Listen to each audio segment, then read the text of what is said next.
Decision victory over Jack Catterall, he still has a perfect professional record. 32 fights, 32 victories. He is the undefeated WBO interim super lightweight world champion. He's going to be facing Teofimo Lopez for the title. Arnold Barboza Jr.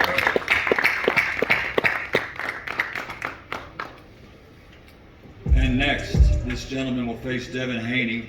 His professional record stands at 29 victories, 18 big wins by knockout, only 2 defeats. The former super lightweight world champion, the Jaguar, Jose Carlos Ramirez.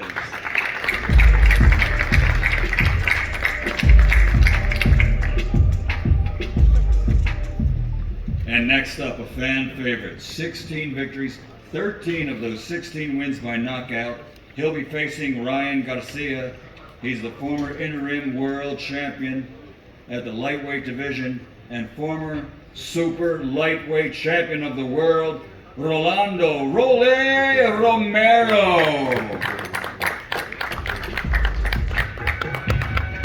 And now a hometown boy from Brooklyn, New York, a 2-division world champion, 22 fights, 21 victories, 13 wins by knockout with only 1 defeat.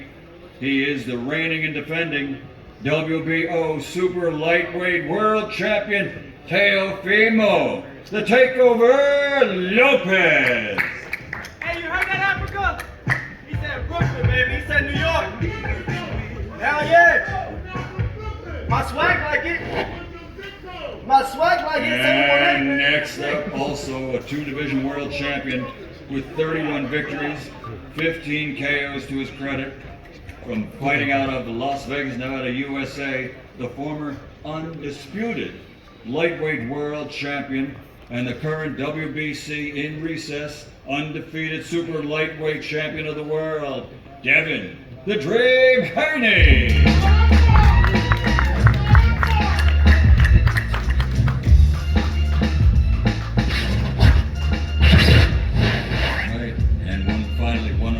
Well-known names in the sport. From Victorville, California, USA, his professional record, 24 victories. 20 of those 24 wins by knockout, only 1 defeat, 1 no contest. The former WBC lightweight world champion king, Garcia.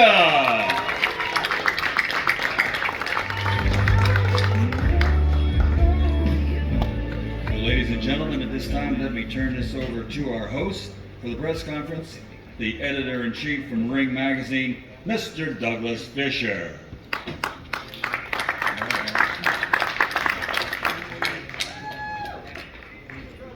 Thank you very much, Michael. Hello, New York City. I love being here. I'm a native New Yorker. There's something very special about being in New York City. Just returning as a native, but as a member of the media for more than 25 years, there's nothing like covering a prize fight in New York City. Now, normally it's at Madison Square Garden. In recent years, it's in Brooklyn at the Barclays Center. But for this card, it's something very different. It's something that has never happened before. It's visionary, and some would say it's crazy because they start thinking about the logistics of it. Well, how does that work? Times Square. They're just going to build a ring there, and are they going to block stuff off? And what about the foot traffic and all of that? And are they going to show it on the screens, or how is this going to work? And I would just say, stay tuned. Just watch. It's going to happen. The folks who are putting this together, they're a little bit crazy, but crazy in that good way, in that they think outside the box, and they're willing to try new things. And I think that's very important in boxing right now. And I'm beyond pleased. It's more than a pleasure. It's really an honor for the Ring Magazine to be able to present this great event in association with SNK Games. With Ring Magazine and myself, you've got the establishment, you've got the record of boxing, you've got the historical publication of this sport that goes back more than 100 years. And with that recognition among hardcore fans and definitely fans of my generation and Mr. Buffer's generation. But there's potential fans out there that are under the age of 40. And I really think with associating and presenting this event with a game, I'm old, so I want to call it a video game, but Fatal Fury, City of the Wolves, I really think that we can grab the attention of a younger generation, and putting it in Times Square, I really think we can just grab the attention of people outside of boxing. 'Cause that's something that's been missing. It's something that we need. It's something that used to happen back in the day when I was a young fan. People who were not fans at all of boxing, they could just be flipping through the channels and they would see boxing on the nightly news, they would see boxing on free television, they would see boxing, great fighters being interviewed on Good Morning America or whatever the morning talk shows were. So if they didn't think they were boxing fans, they got pulled into it. And I really think that having this fight take place in Times Square, we're going to get casual observers who may not know they're boxing fans.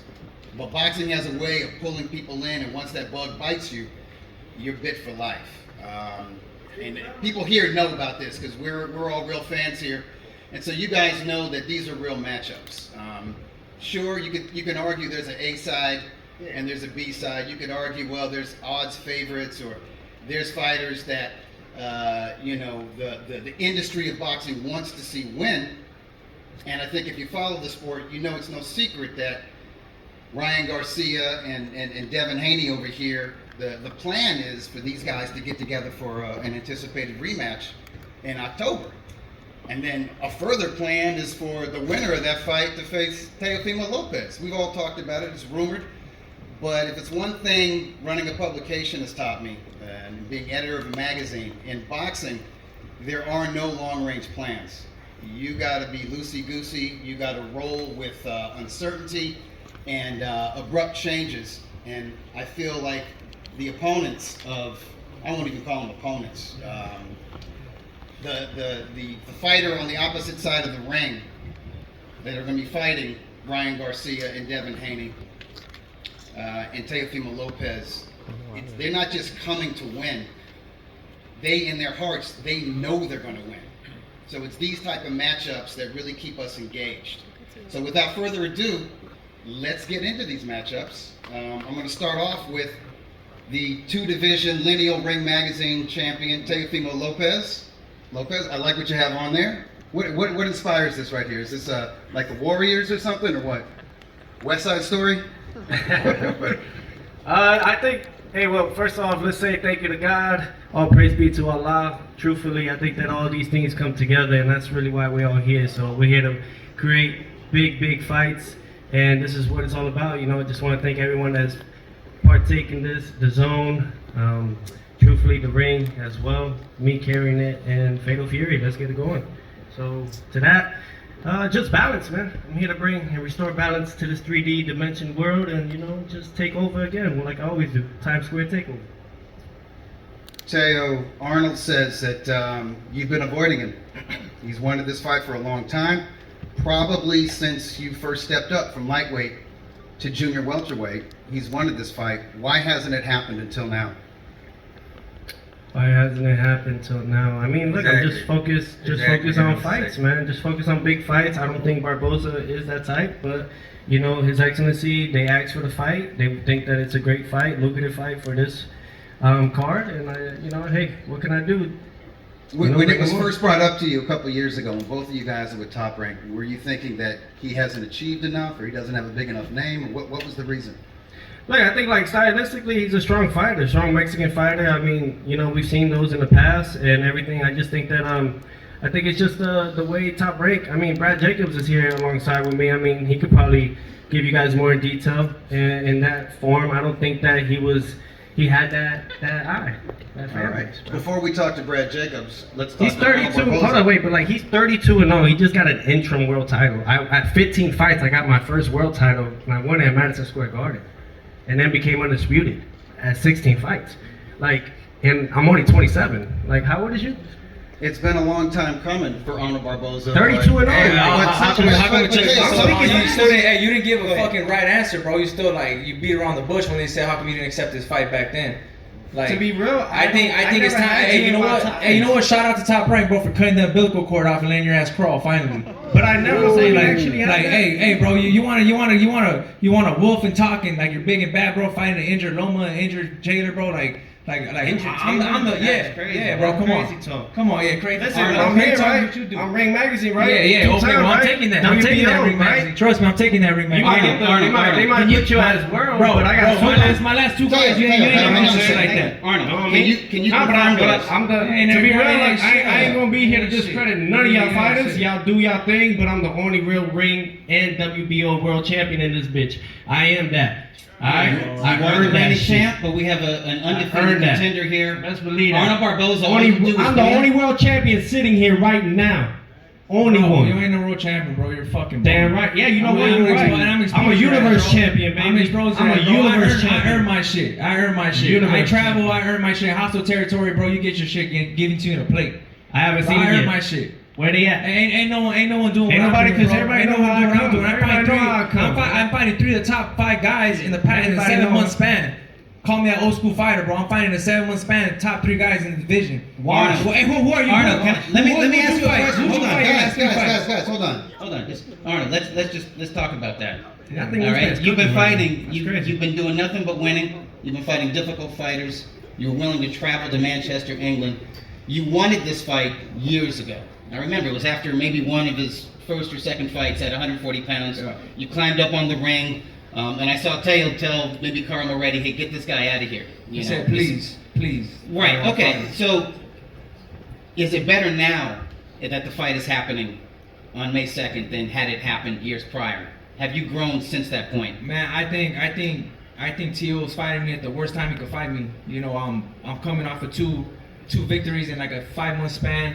You know, the train's hot right now. The train's going. That's The what train's I like. going, and I think that he I'm shocked the world again. You know, That's what I I shocked the Saudi, I shocked it in Manchester, and I'm gonna shock it again. Coming to New York in his hometown, right? I don't know this hometown, but yeah. See, I figure you don't have a hometown. Shut He's a that mutt, shit bro. up over there, yo. He's a mutt, bro. You don't Shit, have a ain't hometown. nobody from any borough came at me that way. Alright now. Yeah. They love me, they respect me. Cause I respect don't the fuck out of respect you, everybody. bro. Arnold, I got another Bet question. that. Arnold, I got another Bet question that. for you. People know Anybody about racist him over here, man. before they've known Bring up a about banana you. for me. Hey, don't People worry know about it, bro. about Hey, that. don't worry about it. I got him. Don't worry about it, bro. I got him. Don't worry about it. May 2nd, show up. Show up, and I'm gonna show out. You'll I see need a it. sponsorship Arnold. deal. That matter of fact. For people who don't know you, Potassium, baby. can you tell us a little bit about your background? I know you come out of a gym in South El Monte, the great Ben Lira. He's one of these gurus of boxing that people in Southern California, boxing people, they know who he is. They know he's a builder of champions going back to the amateur level. I know the people that you're involved with. I see you at the developmental shows, the club shows. There's nothing but respect between you and the fans and the boxing people of Southern California. But for folks from outside of Southern California, what makes you you? What makes you special? Tell us about that hard cloth that you were cut from. Yeah, man. You know, I grew up in the city of El Monte. Nothing was given to me, man. Everything's been hard work. You know, from club shows, selling tickets. You know, hustling out there, man. Trying to make my name. Nothing was given to me. Nothing was given to me. Everything was earned. You know what I mean? I'm not I'm not doing some funny push-ups and shit on the internet. I'm trying to grind, man. That's what I'm doing. I'm just a grinder. I'm a worker, man. I work hard. I think that separates me from everybody else. I think I'm at where I'm at right now because of my hard work. Shout out to my pops, man, who's been my trainer since I was 5 years old. Fighting in smoker fights, because I was, I couldn't fight. I wasn't 8 years old, so I couldn't have a USA license. So I was fighting his undercard, my pop's undercard. So man, that's the type of person I grew up, man. Grew up tough. You know what I'm saying? I grew up raised by a real man. A real man that takes care of his family, man. That is not on that goofy shit. You know what I mean? So look, man, May 2nd, I'm a live dog in there, man. And he's gonna find out. He's gonna see, just like everyone else says. Oh, he's not on another. Well, I'm not on no level. We're gonna see when I'm raising that Ring Magazine belt and this WBO belt. I can't wait to see it. You guys, well said. Let's move on to the second matchup here. Fuck, I didn't even finish talking. You want to No one wants to hear your clown ass, bro. Try to promote this. Oh, I see what the. Come on, bro. I see what we on, Come on, man. bro. Everyone knows that's why, bro. You know what I'm saying? Top Rank knows. Nah, you know why? Bro, Top Rank don't even want to be here, bro. They're just here because they have to be here. They don't even want to be here to support you, $30+ million. Damn right, they gonna be here, bro. Damn about right they're that gonna shit. be here. Don't matter about Shit, that money shit. talk, bullshit walk. Yeah, bro. And you but- full of bullshit. Hey, bro, but All hey, right. hey, don't So- worry, top, bro. I'm gonna get those minimums down for you guys. Don't worry about that. Oh, okay. All right, guys. Yeah. Save a Say little when they bit. let you go. Save Say a when little they bit let for you the go. stare down. I gotta get mine done. Send Ain't messages gonna work after, out bro. right, bro. Thank This you. the table. Save a lot for May 2nd. Save a lot for Save May that 2nd. shit. Y'all All can right. save that up somewhere else, cause they ain't gonna work. They ain't gonna work over here, yo. They ain't gonna work All over right, here. all right, I'm gonna move Africa, on. you down there, bro. You got your time other times. You down over there, bro. Yeah. Go ahead. Take your shit. If you win this fight, can me and you unify next? 100%, bro. 100%. 100%. Oh, is that Richardson? 100%. All right. 100%, bro. 100%. Hey, real We fighters see you, fight, bro. Richardson. Hey, real fighters fight. That's it. Real fighters, real fighters, real fighters. You already know. Hey, you already know that's going All on. right, guys. All All right, man. so I'll be plans are honest being with you made, guys. but just tune there's in, plans- man, to take there's over plans for every May time, 2nd. every time, all time. Teo, please. No, Player, I let don't want Teo, to. Teo, let me Not speak. going to. I don't do that. Teo, please. We're gonna move on to the next matchup. No, man. Devin Haney versus Jose I'm Ramirez. like, I'm a Brooklyn-born Broward kid, so that's what it is. Brooklyn-born Broward kid. All All right. right. Yeah. have- I got the you key have to your the city say. of Miami, right? I rang the bell for the New York Stock Exchange. All right. These are all You got it. facts. No, because you know, at the end of it all, y'all wish y'all had it, but y'all don't. I've earned it.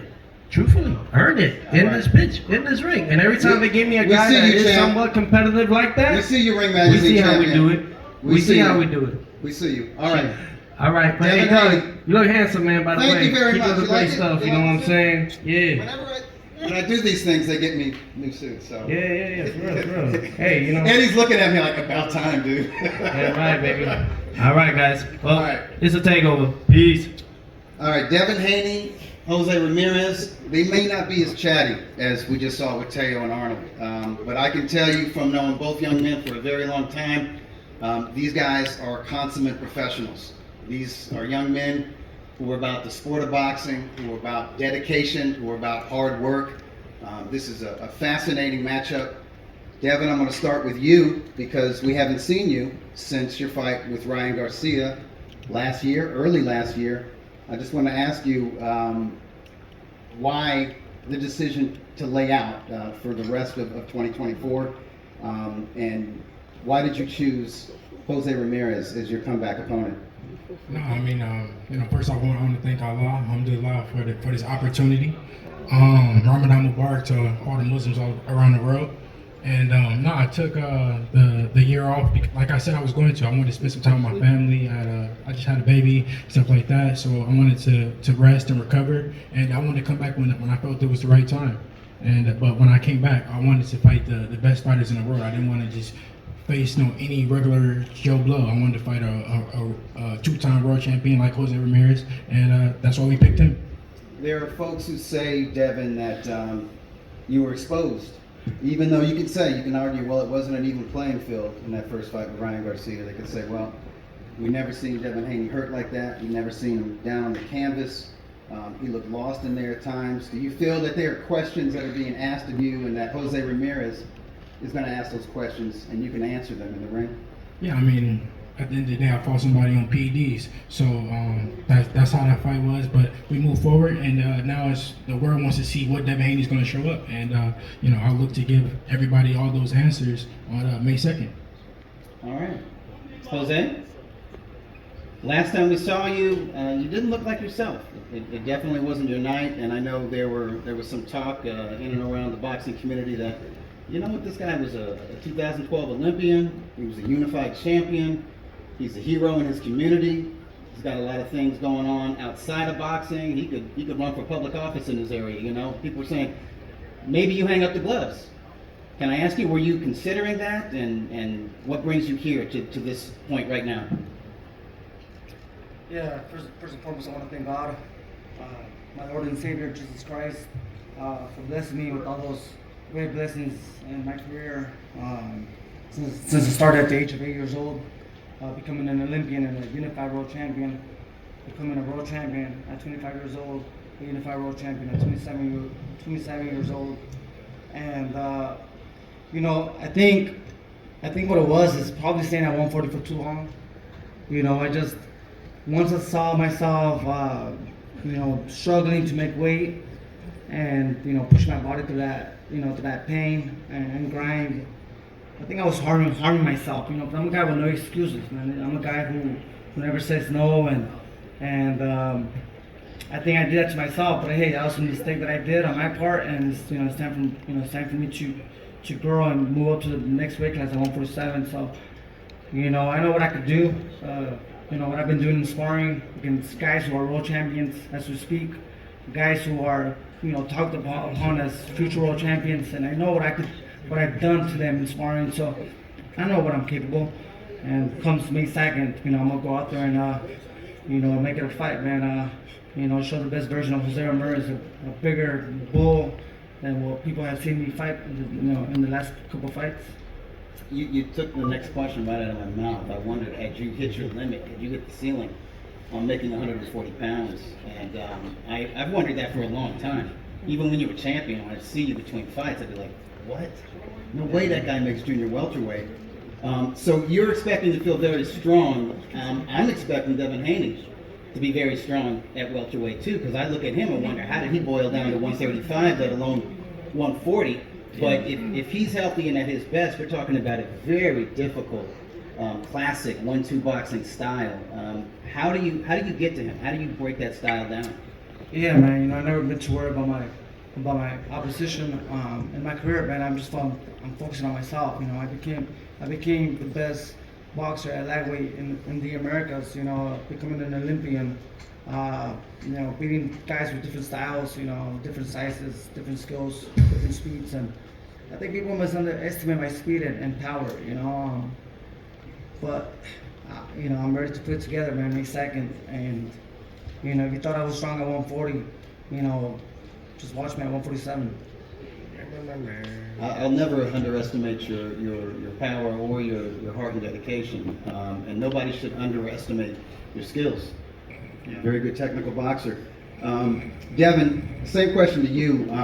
Was it time? Was it overdue to move from 140 pounds to 147? Are you finished with junior welterweight? Yeah, it was definitely time. My body just was maturing. 140 was hard for me to make.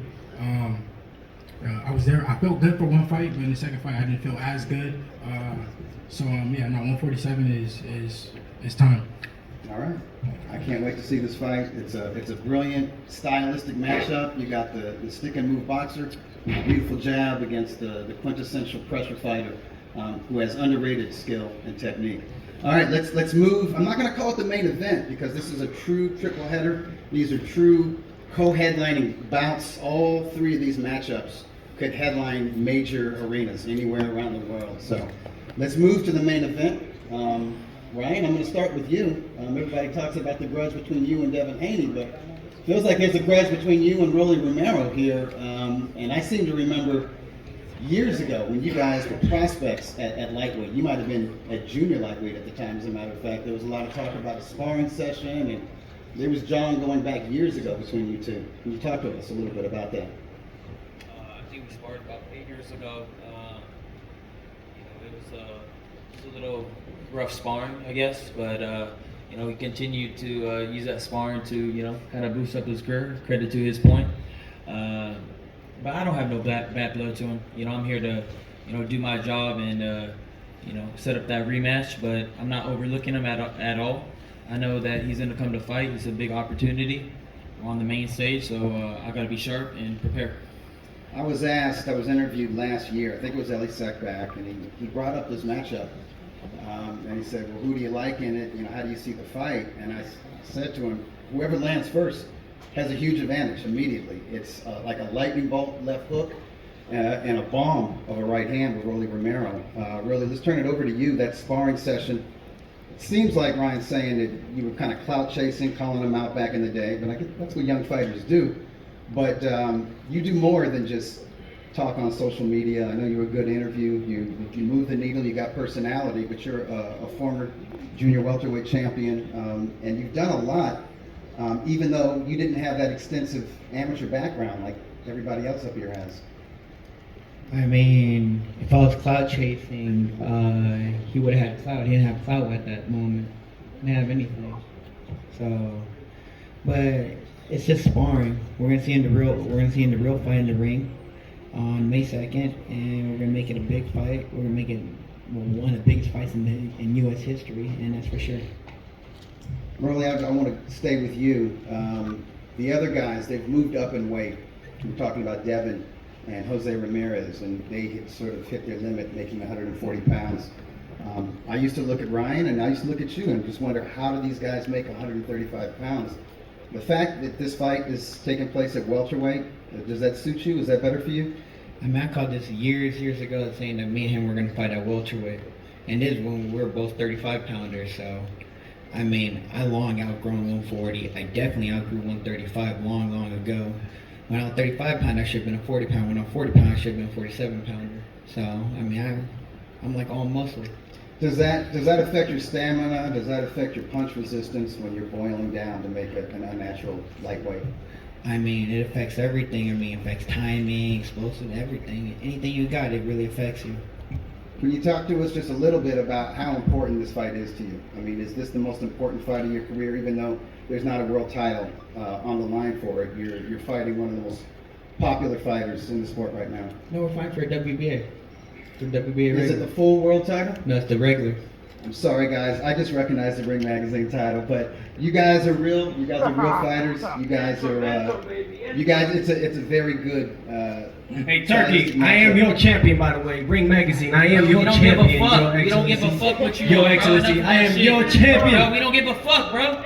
I'm tired of hearing this shit. We don't give a Boxing, fuck. baby, you gotta We respect gonna run the that origin. too. Promise I'm gonna get 1600 to it. BCE. Enough of this shit. You guys are so boring. You guys are talking so Shut the polite fuck to up. each Yeah, other. because that's how we keeping it. You guys What are all talking so about, bro? politely, man. We gonna run that. What the fuck is Remember that. this? We're gonna run that. Yeah, I like it. I hope, but like, bring it in. 100%. Bring it in. Y'all not even put the tip in yet. Like, come on, pause, by the way, pause. But y'all have I'm getting fired up, man. Okay, I'm gonna Hey, end nobody talking shit right now. That's crazy. I'm gonna end this session with the question to you, and I spoke to you a little bit, at the hotel a few hours ago.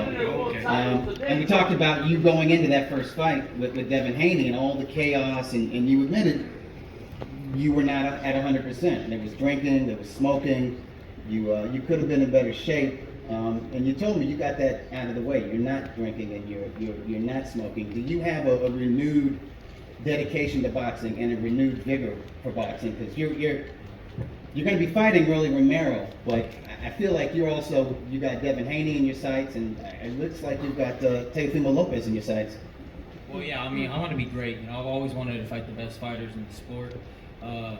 As far as, my problems outside the ring, I've always had those problems. I mean, I don't know who else struggles with stuff like that, but that's just something I was struggling with. And, I want to just show everybody that you could come back from anything. And I want to show my dedication to the sport and just be a true professional. I admit my wrongs, and I don't want anybody to, take my actions of drinking and smoking before the fight and try to, think that's a way to handle yourself as a professional. So I came here to change that, and this is my first fight to get respect back and then prove everybody that it wasn't a fluke, and I'm ready to do it. You inspire us all, Brian. I like it. You can always come back. Redemption can be found in the ring and that path to the ring. So I love that, and I love the professionalism. I actually like the laid back, Brian. You're a cool guy. You can be a cool guy. You can be a cool guy. All right. So before we stand you guys up for the face-offs, I'm just going to get some final remarks from our esteemed guests here. Let's start with Rick Reno, COO of Ring Magazine. Yeah, I just want to say, we have 3 dangerous fights. Everyone knows that it's the big elephant in the room. If Ryan and Devin win their fights, they will most likely go into a fight in the fall. I know Jose and his team have said Devin's never getting to that fight.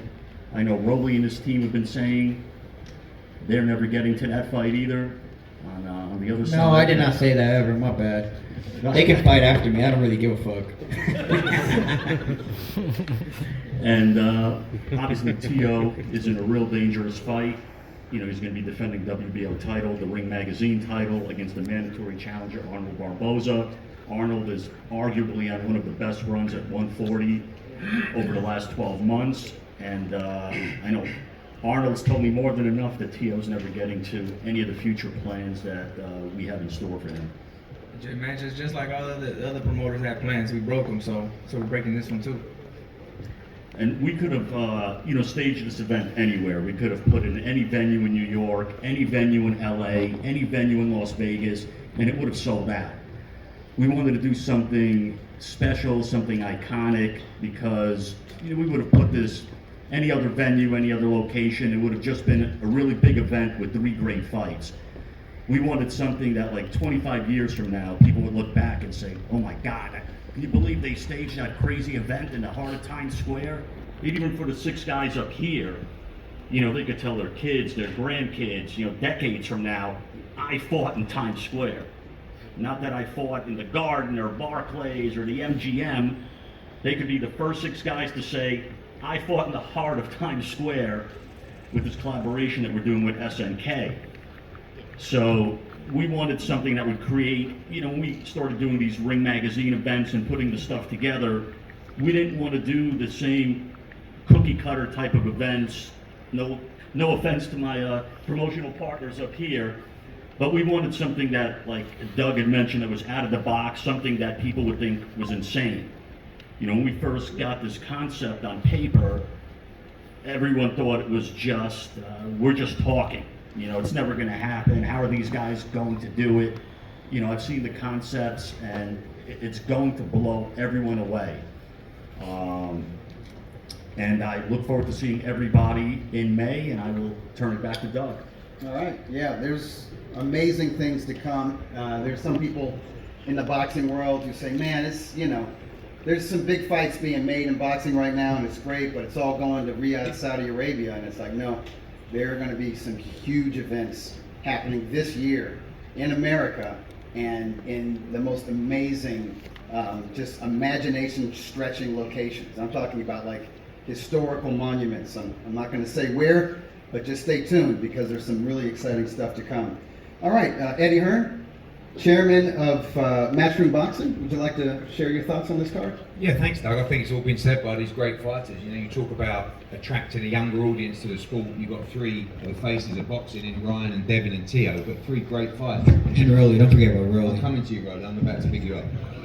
So Arnold Barboza just come to Manchester to beat Jack Cattrall. Jose Ramirez is a tremendous fighter. And this guy, it's the first time I spoke to him. He seems very focused. I think that's a great fight as well. So His Excellency has great plans, and people keep asking the question about where is boxing going? Saudi Arabia, how long will it last? This is turning it up a notch. Because with SNK and Fatal Fury and Ring Magazine, the other thing that you didn't mention is 6 days before, you've got 65,000 people at Tottenham Hotspur Stadium with Ben Eubank. That's the first Ring Magazine SNK Games presented event. And that one, of course, is in front of 65,000 with a huge gate. Yeah. And when His Excellency said about doing Times Square and shutting it down, the first thing any promoter would say, what about the gate? But there's a method to the madness. It's a vision, and it's raising the profile of the sport so that everybody will tune in to the madness of closing down Times Square. The fights are the fights, and they're tremendous fights, and it's the right demographic to drive that audience. But the fascination with the concept of what he's doing and where he's placing these fights is going to make this a huge, huge draw on the night around the world. And I'm baffled by the plans. I know you're talking about other plans and locations. I've never seen anything like it, and I think we should all just realise what a good place boxing's in at the moment. And the famous words of thank you to His Excellency gets bandied around a lot, but really the vision that he has, and not just him, but you guys at Ring Magazine and the team, you've never seen anything like this. Operationally, this is one of the biggest jobs that's been done in boxing, to close down this area for our sport. And right now, there's never been a hotter time for the sport of boxing. So good luck to all the fighters, and great to be working with Oscar and Brad and all the promoters coming together to just continue to change the face of boxing. And that's what's happening right now. This sport is on fire, and this is going to be another huge event in 7 days. Ben Eubank, Fatal Fury, SNK, Times Square, and of course, don't forget moving into the Canelo event in Riyadh season. What a time for boxing, and it's only just beginning. It's good stuff. When fighters, when young fighters, and we have young fighters here, when young fighters are willing to challenge themselves, and when the promoters are willing to work together, nothing beats boxing. Brad Jacobs, you represent Top Rank, and that's the oldest venerable boxing promotional company in the world, really, since the mid-'60s. Obviously, Top Rank has been involved, and you yourself, during your Hall of Fame career, you've witnessed a lot of very interesting boxing events. What are your thoughts on this card? Yeah, thanks, Doug. Appreciate it. Certainly, like you said, I've been involved in a lot of huge events, but nothing like closing down Times Square. I mean, it's incredible. It's a testament to the fighters here on the dais.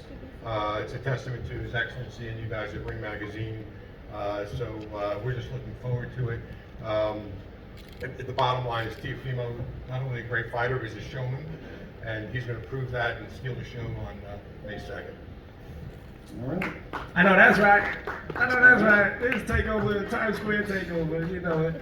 Oscar De La Hoya, the founder and chairman of Golden Boy Promotions. Thank you very much. Thank you for being here.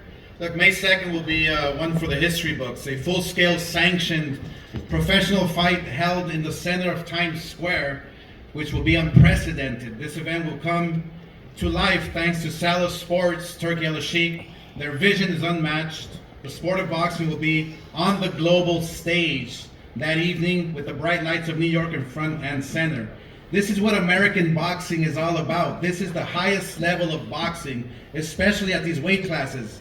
Thank you to Turkey for making the fights that everybody wants to see. This is truly a special one for the ages. And we are proud that Golden Boy Promotions has 3 fighters taking part in this epic event. It speaks to our company's dedication to getting our fighters the best opportunities in the sport. Look, the fight against Teofimo Lopez, and now speaking from a fighter's perspective, okay? I'm not a promoter anymore, I'm a fighter now. The Teofimo Lopez, Arnold Barboza card, look, Arnold Barboza Jr. has been calling for a fight against Teofimo since 2021. Now following his defeat of Jack Catterall a few weeks ago in the UK, Barboza finally earned a mandatory shot against Lopez. Barboza has always been the underdog and has always fought tooth and nail for everything he has. We are extremely proud of him, and now he's facing Teofimo Lopez, who is one of the best lightweights in the world in the division. Both are tremendous warriors, and it's a pick'em fight. The Haney Ramirez, look, as for the co-main event, what can be said about Devin Haney that the world isn't even already saying? It's like deja vu a year later here in New York City, except he is coming off a loss against Ryan Garcia. We all know that how that fight went from a fighter's perspective. I think that, you know, it's a pick'em fight. I think that this fight here with Ramirez will be an excellent fight. Styles make fights. I think that Devin Haney is a tremendous fighter. He is a tremendous boxer. I believe that it's all about will, it's all about smarts, it's all about how much you want it. And I think Devin Haney is a fighter who is going to come in and give it his all, but he's going to give it his all against a fighter who is an Olympian, a fighter who is an outstanding fighter in Jose Ramirez. So this is going to be one for the ages. Again, I think it's a pick'em fight because both guys really have something to prove.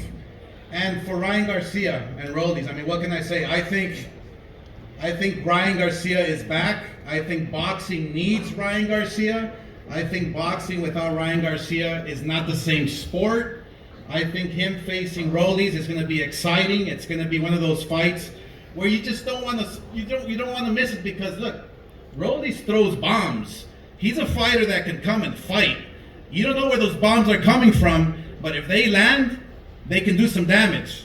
And Ryan Garcia, look, he's coming off. It's going to be about a year now. He's hungry. He's hungry to get on top. He's hungry to be world champion. Hey, yo, hey, yo. He's like, hey, yo,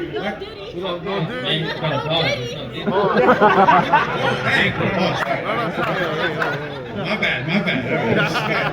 All right. No, you know, he's ready to just get on top of the boxing world. Ready, you know. So this fight card, look again. Thank you, Turkey, for making boxing great again. Boxing is back, and let's keep it this way. I'm glad we're working with Eddie Hearn. I'm glad we're working with Top Rank, but let's keep it this way and make the big fights happen. Thank you. All right, well said, Golden Boy. All right, Oscar. Brad, Eddie, thank you for those final remarks. And now we're going to set up for the stare down. So.